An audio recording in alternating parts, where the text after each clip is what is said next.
Welcome to the Sonic Collective, where music's past meets its future. Join hosts Alan, Scott, and Darren Scott as we explore the albums, artists, and movements that shaped the music we love today.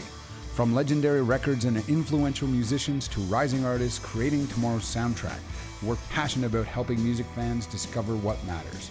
While streaming algorithms push what they're paid to promote, we dig deeper, connecting you with the classics you need to revisit and the new artists you need to hear. Rediscover the music that shaped the past. Discover the artists shaping the future. This is the Sonic Collective.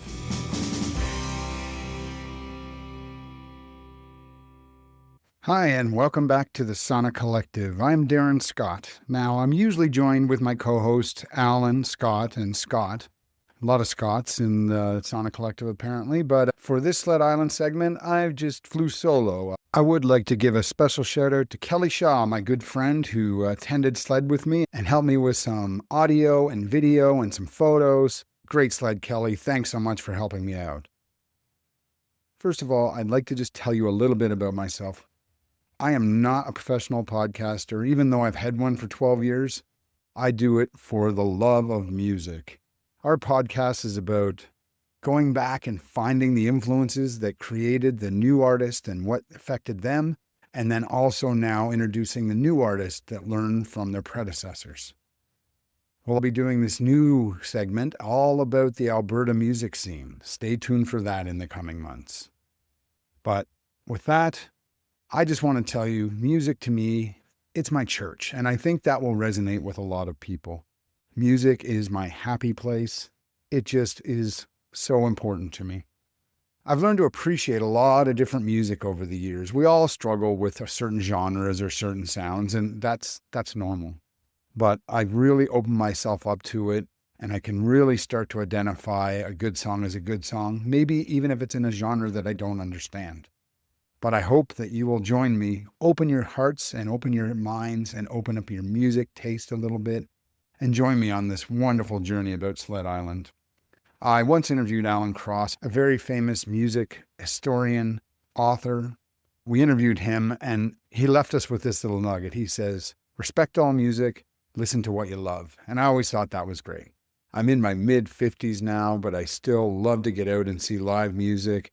I do not mind being the old guy in the club. I attended the opening night of Sled Island here 2026 last night on the Wednesday and realized I think I fit in more with this crowd than a lot of other situations in my life. So these are my people, music fans, people out to really discover new music. I'm doing a post episode that will be all about my experience. I won't get into it too much, but just the pure love and appreciation for music and the bands and the artists and the art is just overwhelming. And you know what I didn't see a lot of? And yeah, it's there, but it's people just with their phones out. People are actually into the music. They're all up close to the stage, grooving out, being in each other's company, just having a good time. And that's what Sled Island's all about. It's accessible to all. It's not overpriced here at Sled Island. It's in small, intimate clubs. I'll get into that even more in that post episode, but wow. Come with me, discover this festival. If you don't know it already, you're going to learn all about this amazing music festival here in Calgary, Alberta. If you do know it and you're in Calgary, maybe you know it just a little bit and maybe have attended a bit, but I hope that this motivates you to experience it more. If you're already a fan, I think you're going to appreciate my input and my take on it. And it is just my take. It is just my impression of the shows, of the whole festival itself. So take it for what it is, but I'm coming from a place of love, appreciation, vibes, and just having a good time and enjoying the festival. And I'm going to continue this. I want to promote our live music, especially in the Western Canadian region here in Calgary. I have access to so much. So you're going to see a lot more episodes based around local artists, local music, than just our traditional reviews. So with that, I want to hop into this episode. We usually spend a lot of time exploring influential albums from the past. We look at records that shape music, change genres, influence generations of artists. We ask whether those albums hold up, whether they still matter, and whether they're still worth discovering today. But every now and then, we like to take a step back and look at a bigger picture. Because music just isn't about albums. It's about communities, and I love that word. In this case, my community here in Calgary, and it's so exciting. A lot of people don't know how much we have here in Calgary. Even the National Music Center, which is a full, massive museum dedicated to music here in Canada. There's 4 Hall of Fames in it. They have the best artifacts you can imagine. There's so many great live music clubs and bars and pubs and breweries and distilleries. It's really starting to build up more. There's such a arts community here, and people looking from the outside that, I know Alberta's in the news about separation. I know we're in the divisive world of Donald Trump. Screw that asshole. I'm not going to make this political, but I know that that's a lot of people's opinions of Alberta, or they just think all Albertans are like that, but it's not the case. There is a festival here that is spreading love and connection and diversity and safe spaces and community, and that's what this is all about. It's about small venues, not stadiums. It's even about places that hold maybe 50 people. You can see a show and you're just with 10, 20, 30, 40 people. That's a good thing. It's about the fans. It's about you. That's not a good word. It's not fans. It's people who love and appreciate the music experience. If you just listen to music on the radio, that's great. I'm glad you take whatever. But if you're a real music fan and music appreciator, this is for you. I always say, put down the damn screen and get in front of a band or a live artist doing anything. You will enrich your life for it. It's such a community. There's so much screen time happening now, and it's stealing our will to live in our souls. So let's support more like we do have here in Sled Island. It's also, Sled Island, it's about the artists finding each other and their audiences discovering sounds they didn't know they needed in their lives. It's up close and personal. I can't stress that enough. You will be in a crowd standing next to the artist you're going to see at the next bar. They're out seeing it too. You can talk to them. I've talked to many amazing musicians and acts, and it's just right there. Like, when can you go to a South by Southwest and then hang out with the artists after? It's not happening, or very rarely. And sometimes it's all about festivals and these small, intimate ones. Today, we're talking about one of the most important music festivals in Canada that many people outside Western Canada have never heard of. We're talking about Sled Island. Now, if you're from Calgary, there's a good chance you already know what I'm talking about. Maybe you've attended, like I just said. Maybe you're a volunteer and it's run by volunteers. Maybe you've played the festival yourself as an act, a local act, or you're listening and you've played this. But if you're listening from somewhere else, Sled Island might be completely new to you, and that's actually part of its charm. Unlike many major festivals, Sled Island was never built around celebrity headliners, giant sponsorship deals, or Instagram moments. It wasn't designed to attract tourists from around the world initially. Instead, it was just built around something much more powerful: discovery.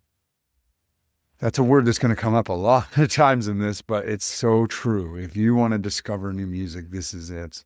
For nearly 20 years, it's in its 19th year now, Sled Island has been introducing artists and audiences to each other they didn't know existed.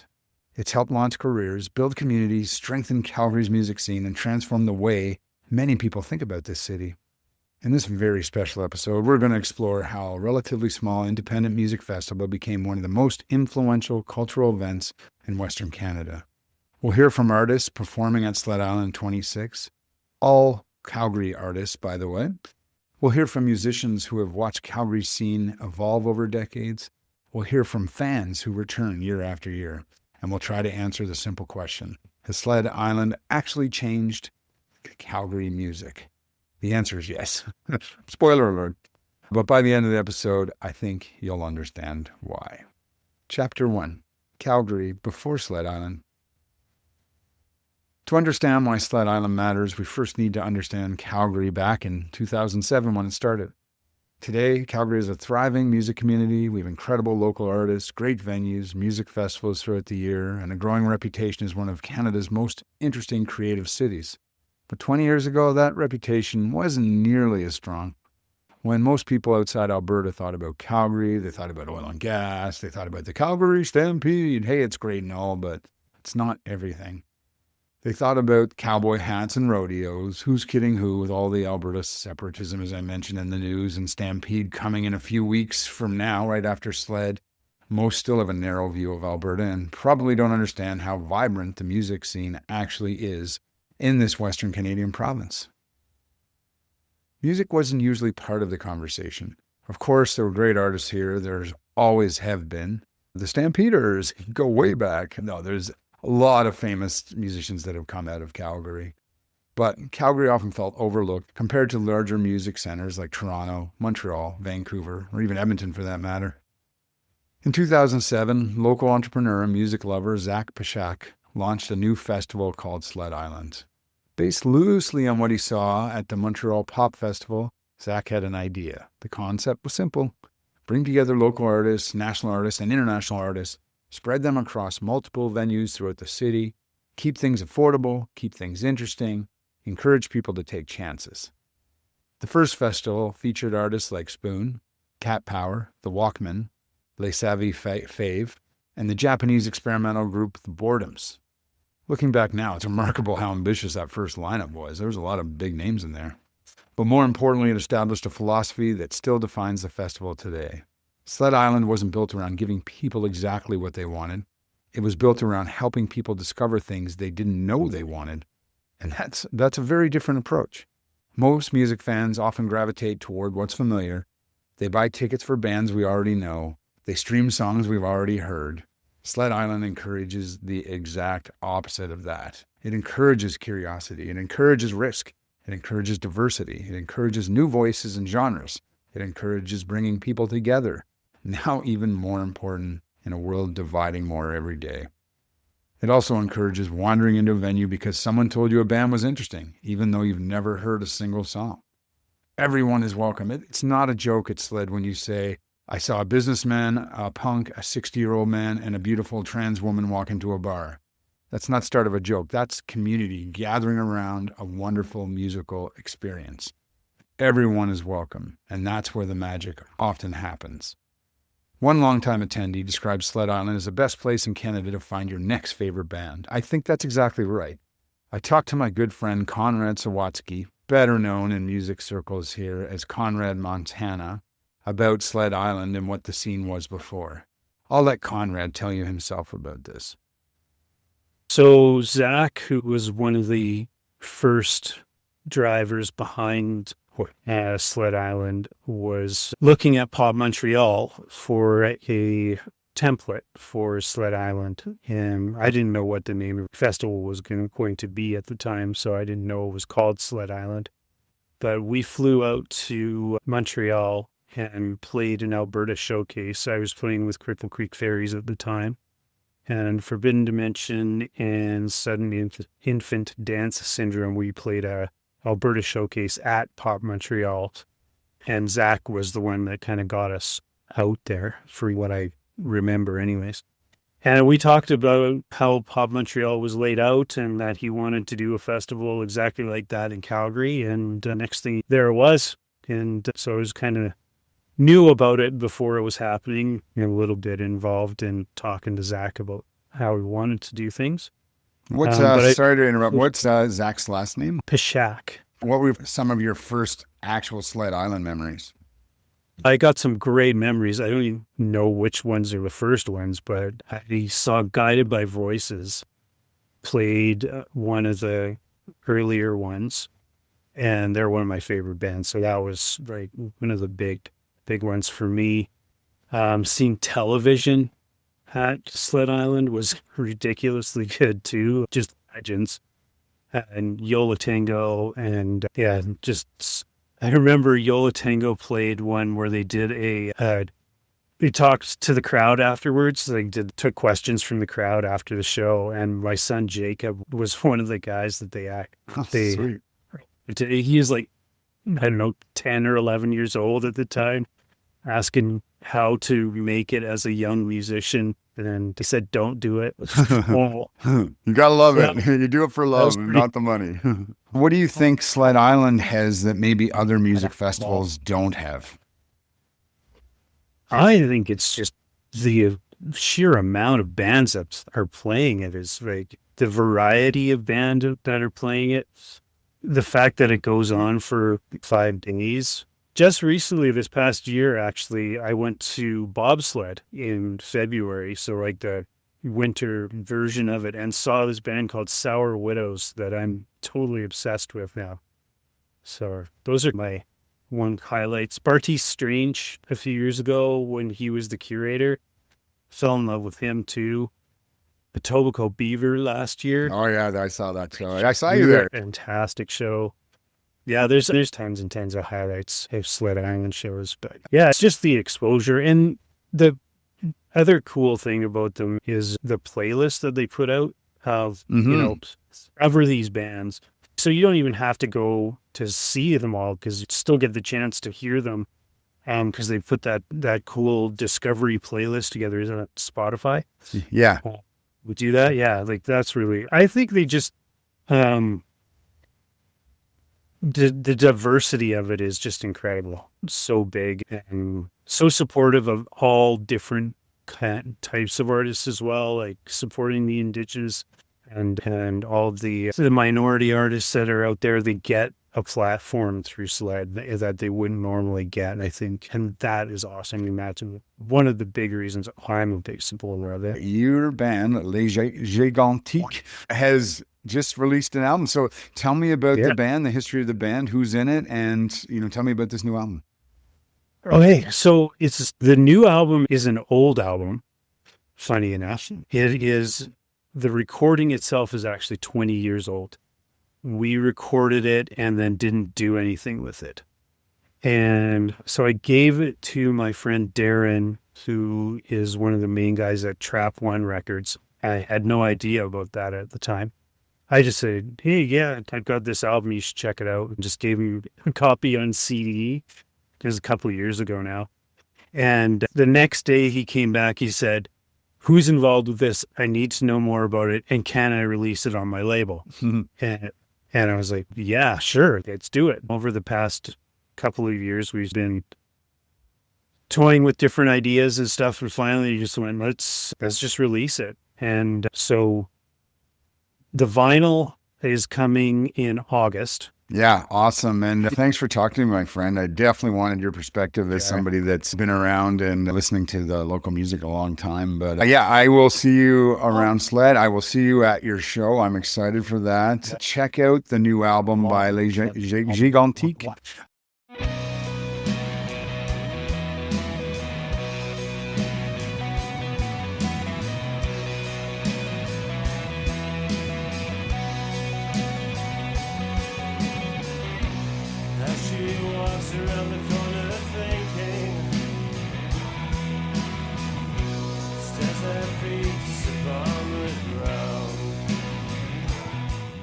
Great segment by Conrad. One thing that became very clear quickly is that Sled Island wasn't just attracting audiences, it was creating opportunities. And for local artists, these opportunities could be life-changing. You'll hear what I mean soon. Chapter 2, The Festival of Discovery. If there's one word that comes up over and over again when people talk about Sled Island, guess. It's discovery. It's not nostalgia, it's not celebrity, it's not headliners, it's discovery. For nearly 20 years, people have been buying passes to Sled Island without necessarily knowing who they're going to see. Imagine buying a South by Southwest or all these big festivals, but having no ideas what was on the bill or not recognizing the names. Even that is an act, a leap of faith in itself. Think about that for a second. Most festivals sell tickets based on a handful of massive names at the top of the poster. Hey, I mean, we all like those bands. I'm going to see Foo Fighters and Queens of the Stone Age in Edmonton later this year. I get it. They're great bands too. Nothing wrong with that. But Sled Island has always worked a little differently than those kind of festivals and acts. The idea isn't to spend your entire weekend waiting for one band. The idea is to wander, to take chances, to walk into a venue because someone mentioned a band you've never even heard of, to leave that venue and you might have a new favorite artist, or you'll definitely be looking them up on your favorite streaming platform. And that's what it's all about. You got to support these bands, these acts, these artists. Longtime Sled alumni and local music guru Arif Ansari described it perfectly when he said that every year he discovers bands he never heard of before and ends up falling in love with them. That isn't an accident. It's literally the entire point of the festival. And in a world increasingly driven by algorithms, that's become even more important. Today, most music discovery happens through Spotify playlists, YouTube recommendations, TikTok clips, or whatever platform is currently trying to predict what we want to hear next. But algorithms have limitations. They're also paid for. F you, corporate. Yeah, it's brutal. You're not even getting a choice. They're just cramming it down your throat. Sled Island does the opposite again. It throws open the doors and says, hey, try something completely different. Maybe it's a punk band. Maybe it's experimental jazz. Maybe it's hip-hop. Maybe it's electronic music from a country you've never visited. Maybe it's a local Calgary band playing at their third show ever. The point isn't certainty. The point is curiosity.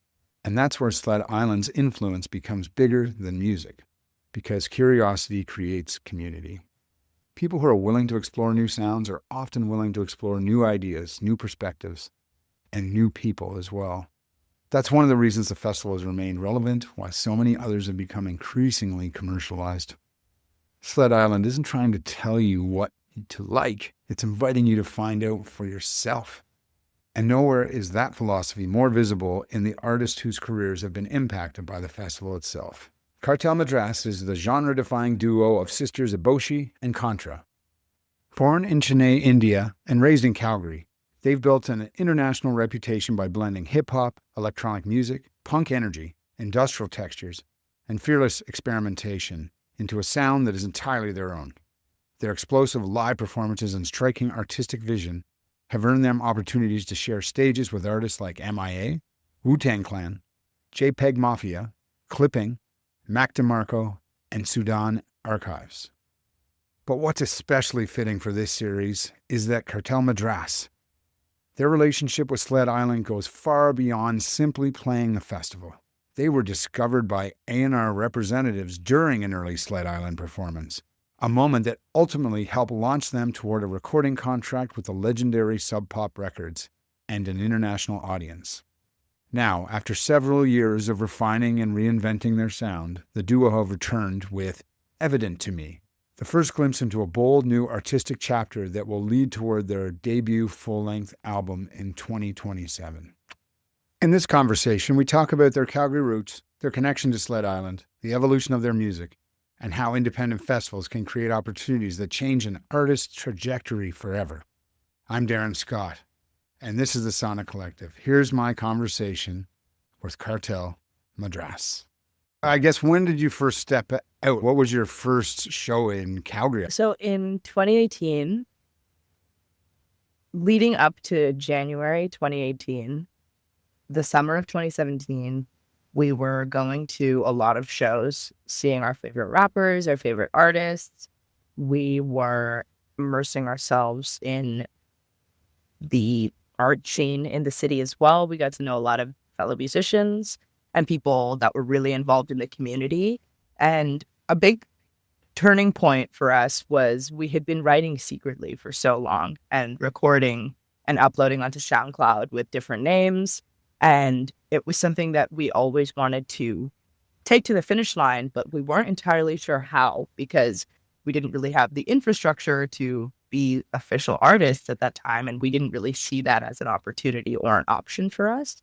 And after seeing enough shows, we were like, we just have to do this. We're watching people that we love the music of, and if the music is good, that's all that matters. And we love to perform. We know how to do these things, so let's just try.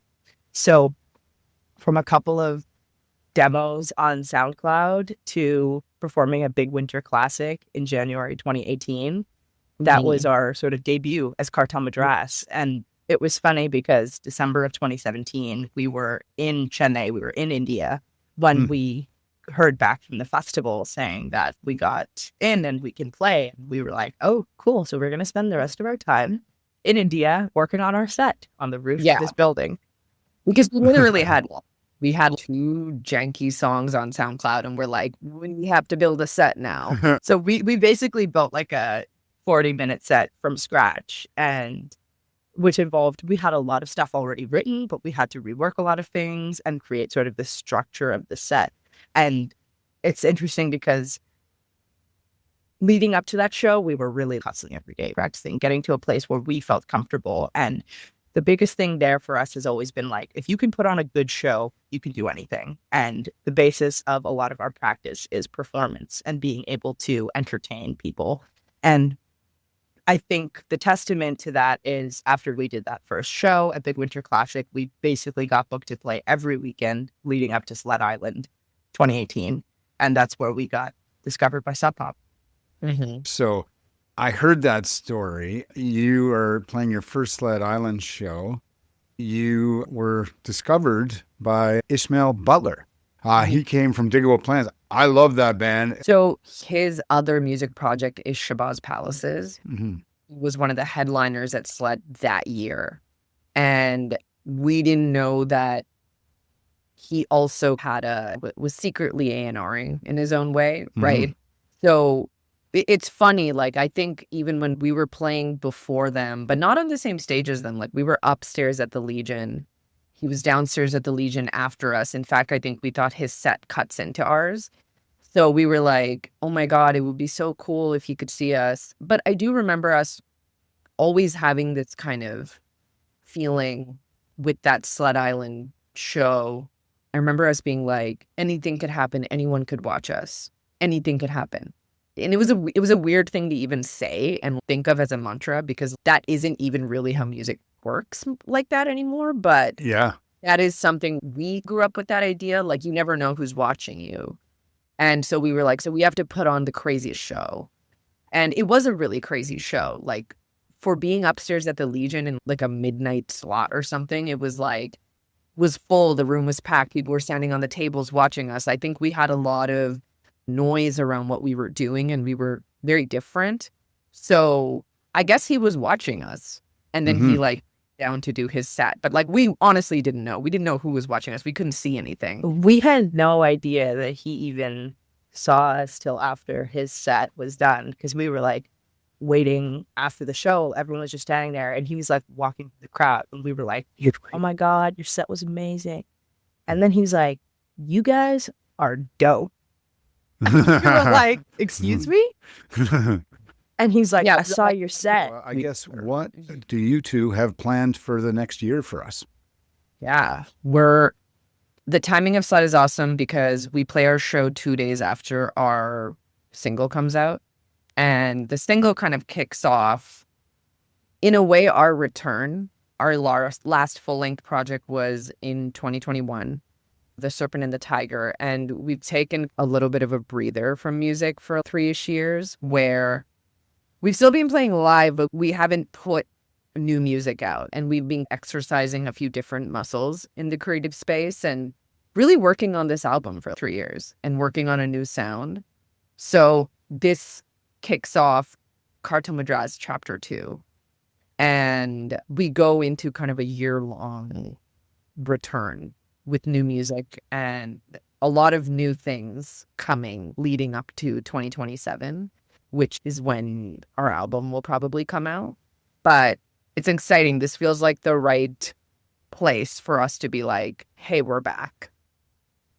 Yeah, exactly. And that's evident to me, correct? Yes. Yeah, nice. Yeah, excited for that. And happening right when Sled happened. So Yeah. what a great time. So you have Sled coming up. Do you have any other shows booked in the near future? Yes, we're playing Second Summer Festival in Toronto in September.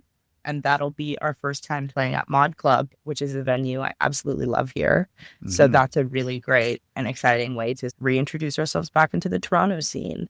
And it's a really cool discovery festival that I think has a lot of potential. Very awesome international headliners, great local acts. It takes place on the west end of Toronto with a lot of big and medium-sized venues. And it feels like a parallel in a way. We do this Calgary show in June, and then we do this Toronto show in September, and they're both really cool independent festivals that have a lot of exciting new acts that they're supporting. So that's a big one we're excited for. We have potentially a little mini announcement. Ooh. Yeah. We can say this because I think anything you can share. Yeah. Yeah, I think it'll come out soon after our Sled show, but I think in the fall, we know. I don't know. We will be supporting Begonia on the coast run. Yeah, of her tour. Oh, that's a big announcement. Thanks for sharing with me. Yeah, Thanks that's again. awesome. And I'm glad to get to talk to you. And like I said, trying to really help as much local as we can. And you two have done amazing. That Serpent the Tiger album, dynamite. Loved it. Love every second. And really looking forward to your new stuff. Join us at Sled this year and every year. But a big thanks to you both. Yeah. Thank you. Keep my old name out of your mouth and keep your sights clean. Keep that old trick out of your clout and keep your fight on mean. Take that typeset scene and make that bite cut lean. You know what it is that I mean. You know I'm the bitch for the screen. Keep it in check for the team. Keep it in check for the team. Get that whack shit out of my sight and keep your mind on track. Get your old look back, but don't be settling scores unless you wanted it more. Don't be trivial, mindset critical. Just stay clinical. Keep your criminals close and just keep opening doors. Hungry for glory, never That story of Cartel Madras perfectly captures what makes Sled Island special. Two amazing people who immigrated to Canada from India, who love music and followed their hearts in Calgary, created something completely unique, something difficult to categorize, something that didn't fit neatly into traditional expectations, something that only those two from Chennai could deliver in a hip-hop style. And through Sled Island, they found exposure, opportunity, and eventually an international audience. They're literally the walking evidence and case about why Sled Island's so great. It's exactly the kind of success story the festival was designed to create. But Cartel Madras isn't an exception. It's part of a much larger story. A story about how Calgary's music scene has evolved over the past 2 decades, and how Sled Island helped make that evolution possible. Chapter 3, Calgary Grows Up. When Sled Island began in 2007, it was often viewed as an indie rock festival, and that's fair. Many of the early lineups were rooted in independent rock music. The festival attracted adventurous guitar bands, underground acts, and artists operating outside the mainstream. But if Sled Island had remained just an indie rock festival, I don't think we'd be talking about it nearly 20 years later. What makes Sled Island remarkable is its willingness to evolve. As Calgary changed, the festival changed. As music changed, the festival changed. And perhaps most importantly, as audiences became more adventurous, Sled Island continued pushing them even further.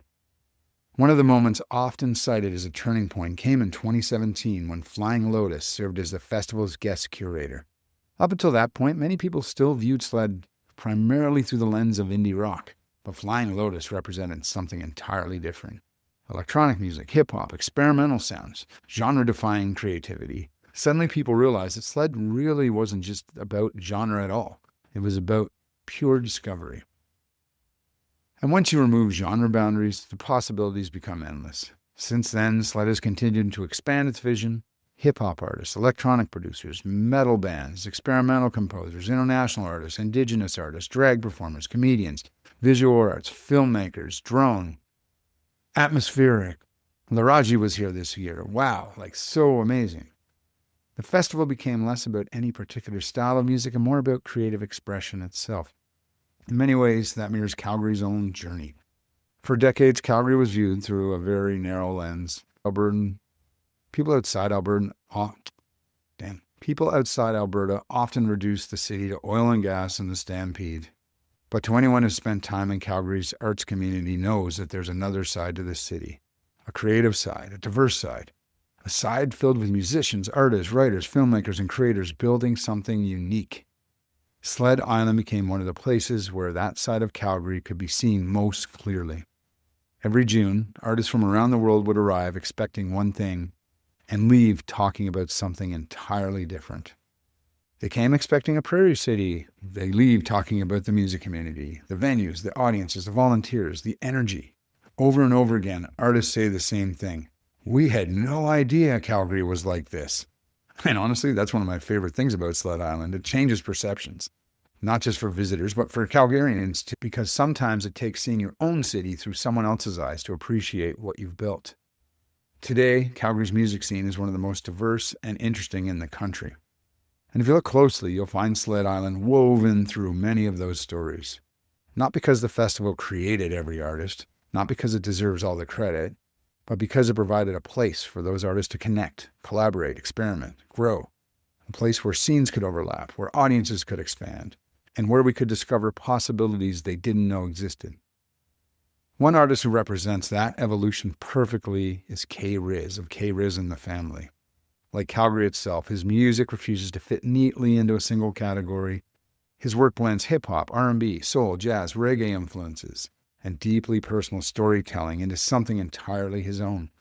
Unlike so many artists who have come through Sled, his story reflects a music community that has become far more diverse, confident, and adventurous than many outsiders realize. Here's a little something from K-Riz. Tell me a little bit about yourself and your musical journey. Oh man, my name is K-Riz. I was born and raised in Toronto / Edmonton, with my mom living in Toronto, my dad living in Edmonton. So I've been back and forth my whole life. I'm a rapper, picked up singing or incorporated singing along the way. I think I've been singing since I was a baby, also in church and things like that. I got a band. We go across the country, sometimes different continents. We went to South Korea. We've been all over the place and been able to, spread the gospel that is music and good music and bringing people together. To me, that is the ultimate goal. So when did you first hear about the Sled Island Festival? I first heard about it, I think around 2017, around the same time. Our first time at Sled, we opened for Thundercat at the Palace Theater. Crazy show, crazy venue, crazy show. We were a pretty big band. I think we had 13 members of our band at that point in time. That was the first time, and it was an amazing experience. What artists or bands or acts have you discovered at the festival while you were experiencing it? Ooh, I got to see Princess Nokia, which was dope. She actually came out and talked to us after. And oh, cool. And I mean, I was somewhat like a fan of hers, but I've never really got to see her like live and do her thing. So I got to see that. Even just watching like peers from the community, do their thing. It's just like an all-star. It feels like a music all-star week here in the city. So there's just so many people to check out. How Be was another one that I was pleasantly surprised. We were just talking about that. How Be definitely opened some eyes and very sensual, sexy, soulful. Wow. Yeah, amazing. It was an experience. And I just didn't really know. I wasn't really walking in there with any expectations. I've met an artist, Mackie. He's from Montreal also. Same with How It Be.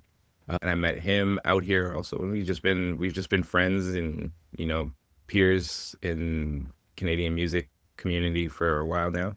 And we met through Sled Island. So just meeting a lot of friends and making a lot of friends. Yeah, fantastic. So hip hop historically has received a bit less festival representation, but that's growing than, I guess, let's call it alternative or punk or other acts like that. Mm-hmm. I guess how has Sled Island helped grow Calgary and I guess local Alberta audiences to hip hop? I think it's also forced a lot of hip hop artists to expand. It's forced hip hop artists to, get a band together and get on stage and, and bring that musicality plus the lyricism to the people. I think it's easier to digest when there is music, when there's live musicians and instrumentation behind it. Outside of a hip hop community that's used to a DJ and a microphone, it just invites more people into the music because people don't really know that, hip hop has elements of jazz in it. That's kind of what birthed the culture. And, bringing that to people just entices them and invites them, and it makes it comfortable for a new listener to embrace hip hop. So I think you're seeing in Calgary right now, we were just talking about it the other day, you're seeing a lot of hip hop artists with bands. And I think that kind of elevates the craft.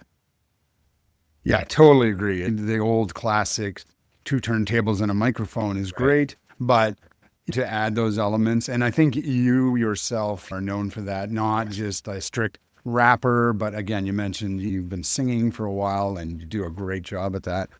Going back, digging a little deeper, what is the hip hop community in Calgary, Alberta like, and what opportunities does it have to grow here? I think it's a very hungry community. I think everybody works hard.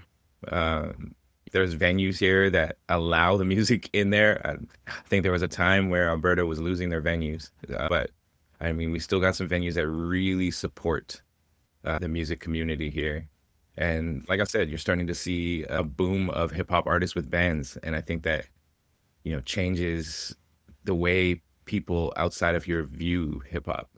I mean, it showcases the musicians that we have, showcases the artists that we have, and it showcases the vocalists that we have. So I think with that, it's just a matter of time before the rest of the world catches on. I think there is a bunch of world-class artists here and younger ones coming up also that, are waiting for the world to discover them. We have artists like Cartel Madras, Arlo Maverick, myself, Bijan is exploding this year, T Fanny. And I mean, to me, those are all world-class artists. Micah Sage, all world-class artists. And it's just a matter of time. I think if we all stay focused and we all stay pushing, I think this year and next year are going to be very good years for Alberta music in general. How does performing at a Sled Island stage different than playing one of your regular club shows? It's because the artists come out and watch. Some of the artists that you're sharing the bills with, and sometimes that lineup can be very diverse. It is not like you can be a rapper on a bill with a rock band or like a punk band or a math rock band, and you guys get to see each other do your thing. And I think that is very cool, and it's very special because you can learn from each other. You can form bonds that last forever.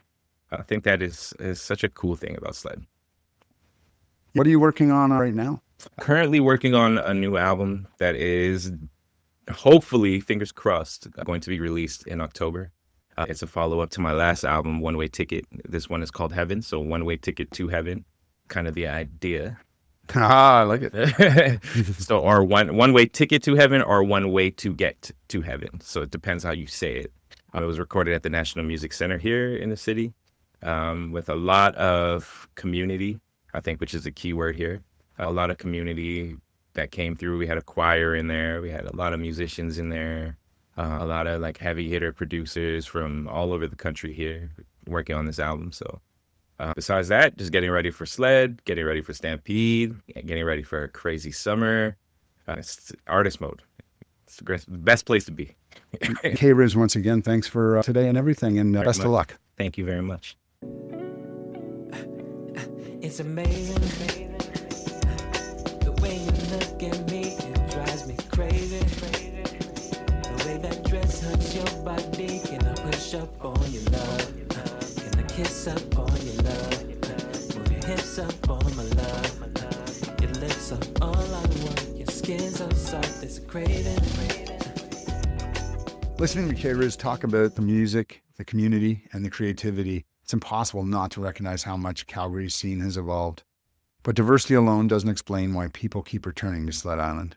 There's another ingredient, something that fans, artists, volunteers, and organizers all seem to mention: community. Because while the music may bring people through the door, it's often the people that keep them coming back year after year. Chapter 4, the Human Scale Festival. Because despite its growth, despite attracting international artists, despite drawing tens of thousands of attendees, they estimate about 30,000 per year and growing, Sled Island still feels remarkably personal. Executive Director Maud Salvi described it perfectly when she said, "We're big enough that there are a lot of different options for people to enjoy, but we're also still at human scale." It's a simple phrase, but I really liked it, and I think it might explain Sled Island better than anything else. And that's a very difficult balance to maintain. Most festivals eventually become victims of their own success. They get bigger, more sponsors, more stages, more corporate influence, yay, more distance between artists and audiences. They start putting it all over the city and not centralized. Eventually, those experiences start feeling less personal and more transactional. Sled Island has largely avoided that trap. Now, admittedly, Sled has had its struggles and changes. Zach is no longer involved, and there is a struggle to balance investment and growth while still trying to maintain the intimacy Sled offers. I'm not here to really talk about that, though. Positive vibes in this episode, my friends, positive vibes. Part of that successful balance comes from the venues. Think about the places that define Sled Island. The Palomino. You have to experience the Palomino. Dickens. You have to experience Dickens. These are all such character places. And oh my gosh, the Ship and Anchor. If you live in Calgary, you know the Ship and Anchor. But the Legion. Most people probably have never stepped foot in the Legion, but up and downstairs, acts both nights. We've got the Commonwealth. We've got the Palace Theatre. But there's some very cool, smaller and art places now. Many people mentioned the Loophole, Pin Bar, the Blocks Arts Center, the Gull Bar, Sloth Records. Hey, I want to give a special shout out. I own a small distillery called New Craft Spirits here in Calgary. I've been around the scene for a while, and a special shout out to the sponsors that sponsor and make the great drinks of Sled Island. But that is Dandy Brewing. Shout out Dandy. Love you guys. Confluence Distilling, Ross Fee, love you. 88 Brewing, love 88 Brewing, and new this year, Annex Brewing. They're doing some of their non-alc stuff, but I saw every single one of the owners and some of the staff of these distilleries and breweries out at Sled Island this year. So amazing. Support your local breweries, distilleries. Please buy local when you can. This is my only moment in this podcast that I'll do that. Like, it makes a big difference. The big brands are great, don't get me wrong, but support local when you can. We know we're a little bit more expensive because we can't match their prices. We just can't. But think about it. Support local, keep it in the city, support Sled, buy the Dandy beer, buy the Confluence Mate, buy the 88 Brewing beer, like do it. Buy Annex, like buy New Craft Spirits, where you make a great gin. Anyway, just special shout out to all the new breweries and distilleries and other alcohol manufacturers that are putting out spaces for these bands. With that, one more. I want to do a special shout out to CJSW. I also ran into lots of CJSW staff out there. CJSW has been a staple in Calgary supporting the arts. It is honestly probably one of the best radio stations you'll ever listen to. If you are not from this area and are not aware, you can tune into them online. Their shows are available to download. It offers such a variety. They interview a lot of these acts before Sled Island. Please listen to CJSW, support CJSW and their funding drive. They deserve it. They support local arts and culture. Thank you. These aren't anonymous festival grounds in the middle of nowhere. They're places that Calgarians already know. Places with history, places with stories, places with character, places where local musicians play year-round. During Sled Island, those venues become connected by shared energy. You might start your evening at one venue, walk 10 minutes, or bike or e-scooter. Bike racks are installed everywhere, and it's fun. Everybody's in it together. You'll see people just walking and scootering and biking all over downtown. And then you go catch another band somewhere else. Run into friends, meet somebody new, hear a recommendation, change your plans completely, switch where you were going to go and go to a different bar. Who knows what you'll discover? And suddenly your entire night goes in one direction you never expected. I think that's probably more common than what you think you planned. I think you usually don't end up where you thought you would. And that's great. That's why it's so awesome. I compare it to traveling when you're backpacking. You just hear something from another backpacker in a country in Peru or something, and you end up doing that experience. And that's how you usually find the best things. So it's just that same strategy applied to local music discovery in a safe, awesome, small, condensed environment. That's the Sled Island experience. In fact, many longtime attendees will tell you their favorite memories weren't even planned. Again, I think that happens more often than not. They happen by accident, a random set, an unexpected discovery. You were there for one band, but you caught the end of the other one, and that ended up being your favorite band. A conversation outside the venue, maybe, smoking some cannabis. Hey, it's legal here in Canada. Enjoy it. Enjoy the vibe. It could have been a band they almost skipped. The festival rewards curiosity. And because Calgary's downtown core is so walkable during the festival, the city itself becomes part of the experience. You aren't isolated in a giant festival compound. You're moving through Calgary, experiencing the neighborhoods, experiencing the venues, experiencing the people. By the second or third day of the festival, something interesting starts happening. You begin seeing the same faces, same volunteers, same artists, the same fans.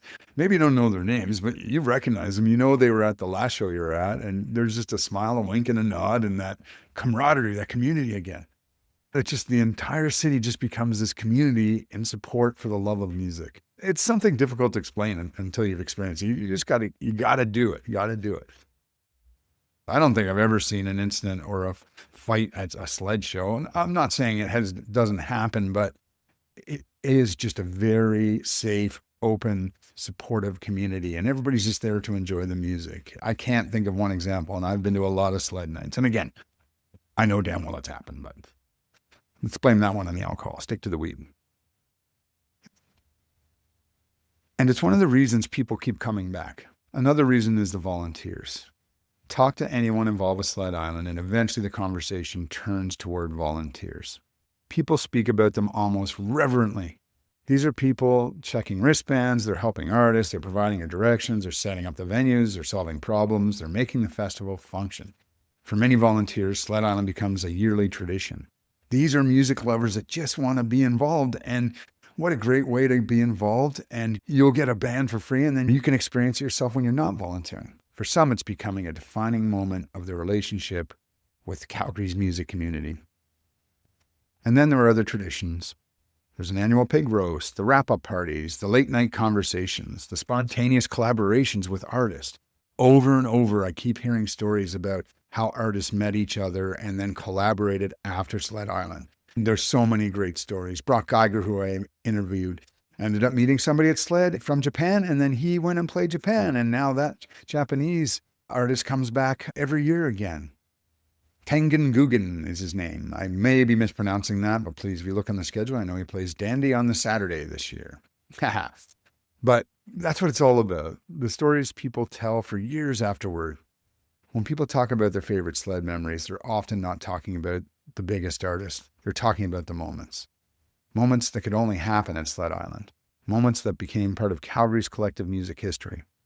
There's a story of a volunteer talking about becoming an impromptu tour guide for a member of the Buzzcocks. How cool is that?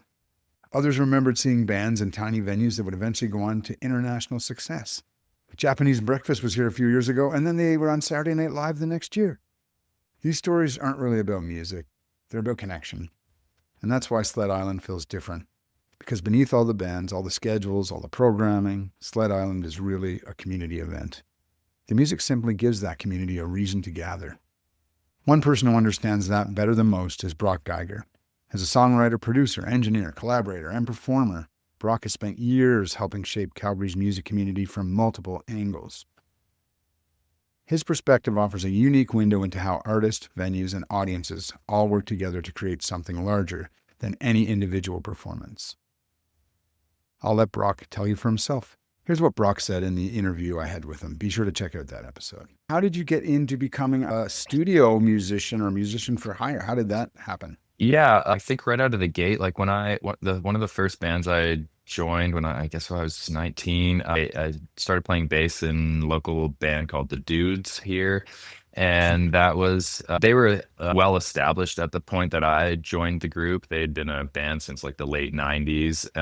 So all of them are, a decade older than me or so, but they needed a new player. So I kind of jumped in, and they were still on kind of riding the waves of like a push from a new record and stuff. So I kind of got introduced to like the touring life and studio world kind of right out of the gate. And that kind of just allowed me to transition some of those skills and connections and ideas to like the projects I was working on my own on the side. And I mean, Calgary is just like a small scene, as you're probably familiar with, it's big and growing and diverse, but at least like, if you're in it, there's so many like-minded people in those worlds that it's just like, okay, my experience at least was like people helping each other out, like building a community, kind of being introduced to this, that, and the other thing to kind of just continue growing and kind of, treading your own path along that way. But it was always community minded in that way, where it was like, I'm just like learning from my peers or like tapping in on a session and like grabbing a skill set here and there. And then the recording and producing thing kind of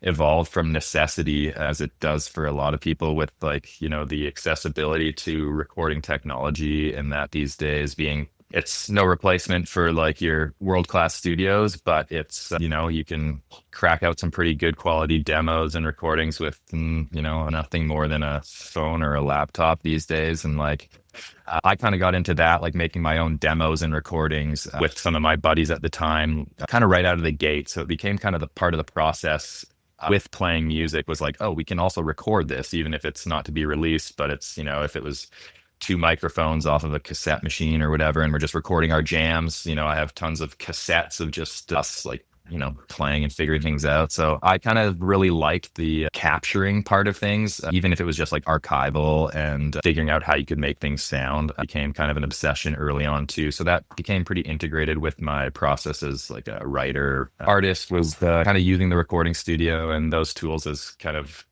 parts of my inspiration. Yeah, amazing. And so, I mean, you contributed to a lot of different musical artists. I guess, is there like, who are the ones that you remember the most that you played on? Yeah, I mean, I spent a good portion of my time, like I was in that band, The Dudes, and another band, Reuben in the Dark, for like over a decade. So those were like, we were a band and like group effort in that capacity. So that I consider less as like a session player, but those, we made a lot of fun things with those groups. There's no favorites, honestly. There's like, over the years, it's just like been a diverse list, and there's like always stuff to pull from and grow into the next thing. So that's kind of what keeps it fresh and moving forward and exciting for me, is like the fact that nothing is ever the same. It's always like a new kind of problem to solve or like way to present an idea. And that's kind of what keeps it fresh. And yeah, I saw you also played with Michael Bernard Fitzgerald. Yeah, I continue another to play great in his local band. artist. Yeah, Totally. Yeah, I've been on a bunch of his records over the years, and I'm kind of one of the core groups of his touring act for the last 4 or 5 years as well. So we've been good buddies for a long time. Yeah, very cool. So you play with a lot of people. You've been in a lot of great bands, and those are big names. Yeah, you're doing that for 15 years. So you step out from behind all that, and you just released your first album last year, 2025, I believe, and Some Nights. So tell me about that, and why now? Why did you step out from behind to the forefront?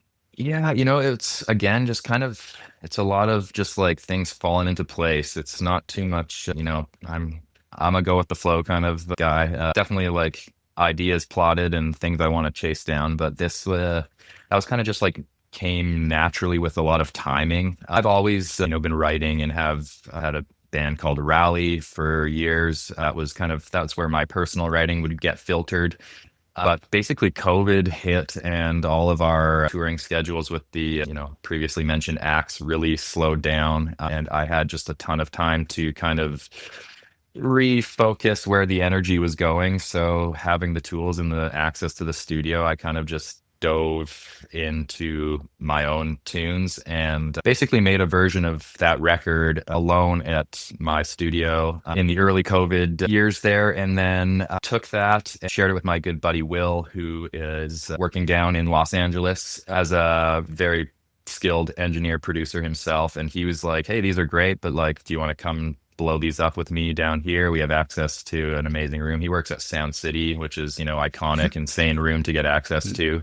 Yeah, Sound City, man. Yeah, it was really epic and so fun. And just like the community he's associated with down there allowed some access to some incredible players and stuff too. So we took the record that I had made at my studio and kind of went down, and we're just kind of like cutthroat about what could stay and what needed to be replaced, and like brought in some amazing players, like people I've looked up to for years, and we're able to just kind of like make the record the plus version of it. And that was kind of how that kind of all came to be, and it just made sense to put it all out since it was all happened. So what's the difference between playing a Sled audience versus just one of your regular show audiences?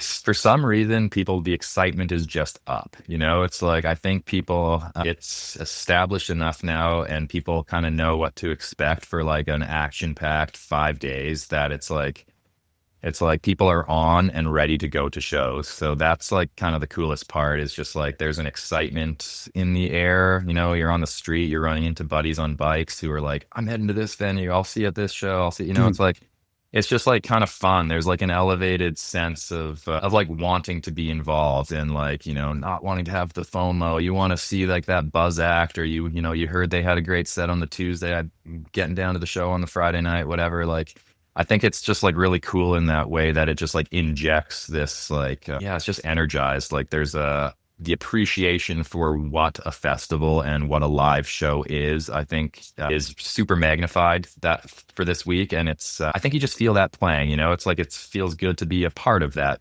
wave of like doing something positive for the city. And like culturally, it's just like the shows are, you know, isolated shows, but it's like you're a part of this greater movement that just feels very positive for a place like Calgary. Yeah, super great to talk to you today, and thanks for this. Really I'm pretty appreciate it. excited. Yeah.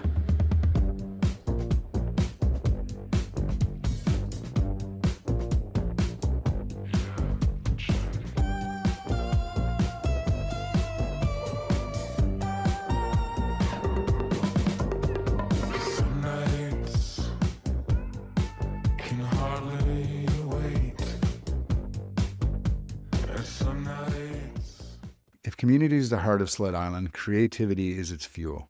And over the years, one of the festival's greatest strengths has been its willingness to embrace artists who refuse to fit neatly into a box. Artists who experiment, artists who challenge expectations, artists who push audiences outside their comfort zones.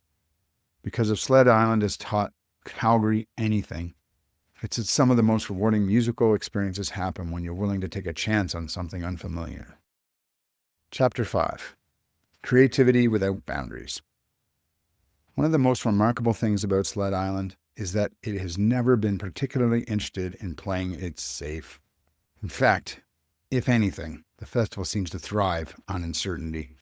For many festivals, success creates pressure to repeat what's worked before, pressure to book safer acts, pressure to become more predictable, pressure to appeal to the broadest possible audience. Sled Island has generally moved in the opposite direction. The festival's leadership has consistently embraced artists who challenge audiences rather than simply entertain them. Artists who blur genres, artists who experiment, artists who take risks. And that's one of the reasons the festival continues to attract such a devoted audience. Because attendees learn very quickly that Sled Island trusts them. They trust them to be curious, trust them to be adventurous, trust them to engage. Art that might not immediately reveal itself, that's not always easy. Sometimes you walk into a venue and immediately fall in love with the band. Other times, I'll be honest, you can be confused for the first 10 minutes, or you're listening to something you've never really listened to before. But even in those moments, they become valuable because discovery isn't always comfortable. It can't be. Sometimes discovering something new means being challenged. It means hearing sounds you've never heard before. It means questioning your assumptions about what music can be. Over the years, Sled Island has welcomed experimental noise artists, avant-garde performers, electronic innovators, post-punk explorers, underground hip-hop artists, metal bands, ambient composers, and everything in between. It's literally every style of music you can imagine. That's not because the festival is trying to be eclectic for the sake of being eclectic. It's because creativity itself doesn't fit neatly into categories. And the best festivals understand that. One of the strongest examples of that philosophy in Calgary's current music scene is Sun Glaciers. Trying to describe Sun Glaciers' music can be difficult sometimes. Depending on the song, you might hear elements of post-punk, psych rock, new wave, garage rock, experimental, or something just different. Their music feels familiar and unfamiliar at the same time. I think that's a good way to say it. It's accessible, but challenging. It's awesome. Carefully constructed, but constantly surprising. In many ways, they're exactly the kind of band that thrives in an environment like Sled Island. Not because they fit into a particular genre, but because they're committed to exploring beyond those boundaries. And that's really what Sled Island celebrates. Not conformity, exploration. I sat down with Evan Resnick from Sun Glaciers. Let's hear what he had to say. How would you describe the local music scene here in Calgary? Yeah, it's kind of it's a big mishmash. There is really some really interesting music across all genres. There's quite a lot of that kind of outlaw country, that sort of alcohol soaked, laid back kind of dirtier vibe for country. Like you said, some really really impressive hip hop acts are coming around. And I don't know, every time you go out to a show around here, there's a lot of sort of mixed bills where you get 3 or 4 different bands that all kind of sound different. There's a lot of great sort of like newer hardcore bands, among some of the younger scenes here as well. It's just really cool. It's kind of like it's a big melting pot of different sounds. And of course you have the post-women sort of Calgary sound as well, which we actually try to kind of distance ourselves from a little bit, but it still obviously comes through. So focusing a little more on Sled Island right now, you mentioned you played there early on in 2016. How did you get connected with Sled? It was actually a couple of years before that. It was my first year working at a bar in Calgary, and I think I was running food or bussing tables, and there was an afternoon sled show, and the first act I saw was an artist named Gianna Lauren from East Coast of Canada. I found her stuff really, really cool, and then that kind of opened my eyes to what was going on, in Calgary that week, and I either bought a pass or maybe I snuck into some venues or something, but I just realized how broad and how interesting, the curation of this festival really was. What other acts have you discovered or become friends with or connected with during the Sled festivals? Yeah, I mean, there's a whole bunch. One that really influenced us creatively at the time was seeing Mount Kimby, who played at, I think it was Commonwealth in 2017. So that was Matt's, first year, as part of this project. And we were really, just making music a lot and hanging out every day and biking around and going to all these sled shows and just seeing Mount Kimby on the stage and how they had these different stations set up around the stage, and they would rotate, in this sort of circular pattern, kind of in between songs or sometimes in the middle of a song. We just thought that was really cool and brought a whole new dynamic of like a more of a visual component to the audio that we were hearing. So I think since then we really prioritized what our stages look like and what we look like on stage, and then just in our efforts to captivate audiences a bit more. So that was really cool. And yeah, the Canadian music scene is so small, the North American scene, honestly, that we've seen a lot of bands come through here and play at Sled, and then we've gone on tour and ended up playing with these bands, supporting us in their home cities, and just really making fast friends with really cool artists all around North America. So you just released a new album in March, correct? Yeah, end of March. I think it was the 27th, if I'm not mistaken. Yeah, Spiritual Content, our 4th one. Super excited. It's been really well received, and some people saying really nice things about it. So yeah, obviously you're going to play a lot of that in the upcoming shows. Yeah, we've actually started playing the entire record, kind of cover to cover, the last few shows. We don't do it in the same order that it is on the record, but that's a new thing for us as well, to have a release of 9 songs that we're excited to play all of them live. I'm not saying that past albums have had throwaways necessarily, but I think sometimes our compositions are a little ambitious, especially on the older records, and there's just sort of no way to recreate that live. So this one, we really kind of stripped down our approach, and we tried to keep it really consistent from song to song. And I think the result is we're super pumped on all of these songs and have really enjoyed playing them. I really appreciate your time, and thanks for talking to me today. Thank you very much, Darren. Anytime. Yeah.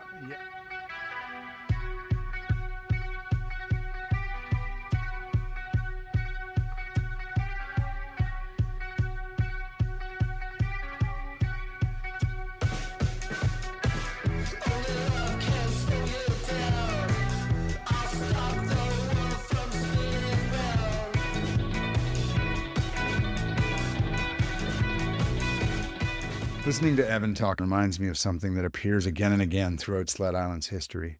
The festival's willingness to embrace uncertainty, to take chances, to trust artists, to trust audiences. And perhaps nowhere was that spirit tested more dramatically than in 2013. Every great festival faces a defining moment. For Sled Island, that moment arrived in June of 2013. If you're from Alberta, you probably remember it, the floods. Entire communities here in Calgary were underwater. Roads disappeared. Downtown was a mess. The Saddle Dome was flooded. Businesses were devastated. Homes were destroyed. I literally had to drive to Edmonton and back to pick up my son's passport that he needed for a trip coming up because the office downtown was flooded. People were displaced. In the middle of all that, Sled Island was actually underway, or at least it was supposed to be. The festival had already begun when the organizers were forced to make an incredible, difficult decision. Cancel? Not because ticket sales were down, not because a headliner dropped out, not because of financial issues, but because the city itself was in crisis. For festival organizers, volunteers, artists, and attendees, it was devastating. Months of planning just disappeared overnight down the toilet. One sled organizer described it as the darkest moment in the festival's history. And yet, something remarkable happened. People didn't stop gathering. People didn't stop creating. People didn't stop supporting one another. As a familiar Christmas time saying, their hearts grew 3 sizes that day. Okay, maybe not really. But in the years since, the flood has become one of the defining stories of Sled Island. Not because the festival was canceled, but because of how the community responded. The festival would be okay. Maybe not that week, maybe not immediately, but eventually. The community that built Sled Island wasn't disappearing. If anything, the flood revealed just how strong that community had become. And I think that's part of why the story still matters today. When you look back over nearly 20 years of Sled Island history, it's tempting to focus on the famous artists, the headliners, the guest curators, the memorable performances. But I don't think that's the real story here. The real story is that Sled Island helped build a culture of discovery, a culture of curiosity, a culture that values creativity for its own sake. And that's something more lasting than any single performance. But even the strongest festivals face challenges. As Sled Island approaches its 20th anniversary, the question is no longer whether it has been successful. The question is how it can continue to survive and evolve in a world that has become increasingly expensive, increasingly competitive, and increasingly difficult for independent arts organizations. And that's where the next chapter begins. Chapter 7. Why Sled Island Matters More Than Ever. It's easy to celebrate a festival when everything is going well, when tickets are selling, when the weather cooperates, when the lineups are exciting, when the venues are full. But sustaining a festival for nearly 20 years is a completely different ballgame. And today, independent festivals face pressures that few attendees ever see. Artist fees are continually rising. Venue costs continually rising. Production costs rising. Travel costs rising. Insurance costs rising. Virtually every aspect of putting on a festival has become more expensive. And unlike major corporate festivals backed by massive sponsors, Sled Island continues to operate as something much closer to a community organization. It's a registered charity. It relies on volunteers. It relies on donations. It relies on people who believe that events like this are worth preserving. In many ways, that's both its greatest strength and its greatest challenge. Because independent culture has never been easy to sustain. And yet, despite all those challenges, Sled Island continues to thrive. Why? I think the answer comes back to something we discussed throughout the episode. Discovery, community, connection. DCC. You down with DCC? Yeah, you know me. Did I mention I'm not musical myself? Those things are becoming increasingly rare. Discovery, community, connection, especially now.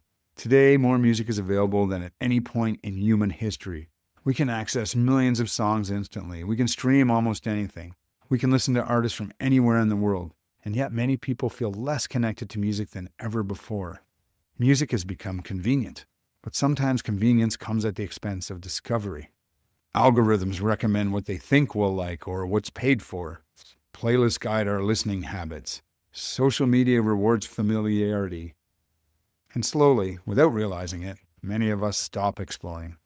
That's one of the reasons festivals like Sled Island matter.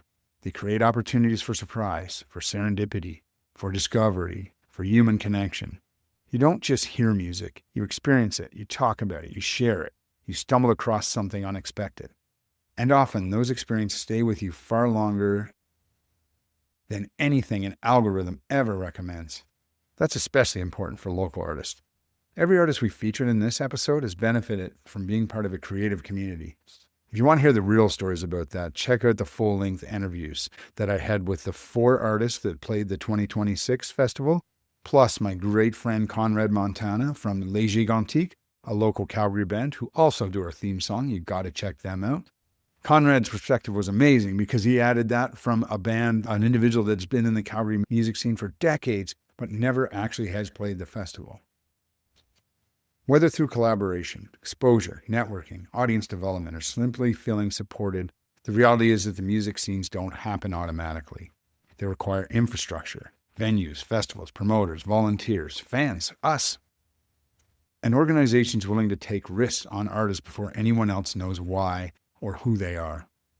That's what Sled Island has been doing since 2007, not simply booking bands, building culture. And when you look at Calgary's music scene today, it's difficult to imagine what it would be like without that influence. Would Cartel Madras have found the same opportunities? Maybe. Would countless local bands have had the chance to share stages with international artists? Probably not. Would audiences have discovered as many new sounds as they have because of Sled? Definitely not. Would Calgary have developed the same reputation as a city willing to embrace creative risk? Maybe over time, but Sled has definitely escalated that. It's hard to ignore the role Sled Island has played. For nearly 20 years, it's provided a platform, a meeting place, a launching pad, a home. And in an era when so many independent arts organizations are struggling simply to survive, that's something worth celebrating and supporting. Because the future of music doesn't just depend on artists. It depends on the communities that support them. And few communities have done that better than Sled Island. As I prepared for this episode and spoke with the artists, fans, and members of Calgary's music community, I kept returning to a simple question. Has Sled Island really changed Calgary music? At this point, I don't think there's really much debate. The answer is a resounding yes. But perhaps not in the way most people think. And that's where I want to leave you today. Over the course of this episode, we talked about the artists, the venues, the volunteers, the floods, the discoveries, the communities. We've heard from the musicians at different stages of their careers. We've explored how one festival grew from a small indie rock event into one of Canada's most respected independent music festivals. But perhaps the most important thing we've learned is that Sled Island's impact can't really be measured by ticket sales, attendance numbers, or even the artists who have played at stages. Its real impact is cultural. It's measured in bands that met because of the festival. It's measured in bands that started because of the festival, in artists who found audiences, and fans who discovered music that changed their lives, and friendships formed in crowded venues, and volunteers who return year after year, in the way Calgary sees itself, and in the way visitors see Calgary. For nearly 20 years, Sled Island has proven that great music cities aren't defined by population, geography, or industry influence. They're defined by people who care, people willing to support artists, people willing to take chances, people willing to build something together. In that sense, Sled Island isn't really a festival. It's a reflection of Calgary at its best. Creative, curious, welcoming, independent. Not just folk and country, though we are very good at that, and it's constantly evolving. And if you've never attended Sled Island, I hope this episode encourages you to come here if you're not from Calgary to check it out. Or if you're from Calgary, seriously, go check out even one band. You can buy a pass for the whole event, but you can buy individual show tickets. You can buy passes for just one day. In the past, I've often just bought like a Saturday pass and then literally seen 16 bands in a day. And you can do that. If you're already part of the Sled Island community, I hope this episode reminds you of just how special it really is.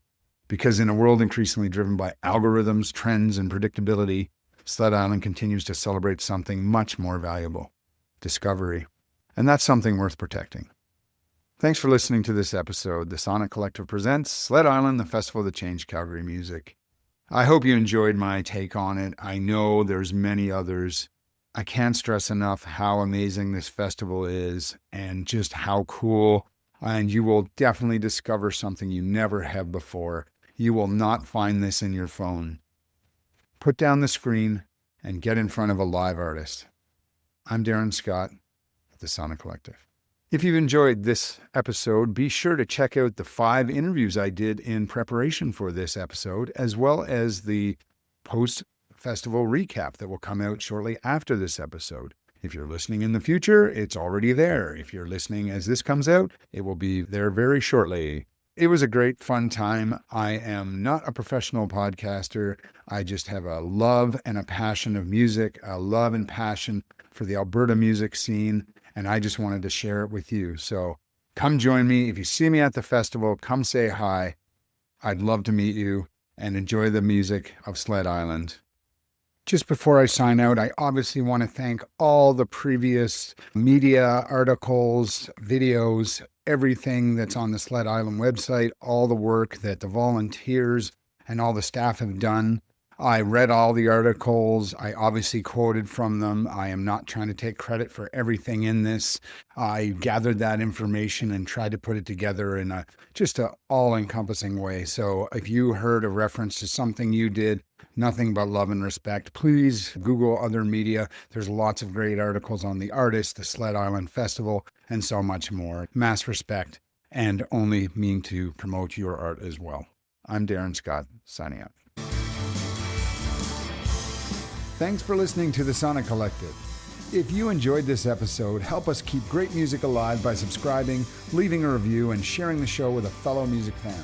Be sure to explore a growing catalog of album reviews, artist interviews, festival coverage, and music discoveries from across Canada and beyond.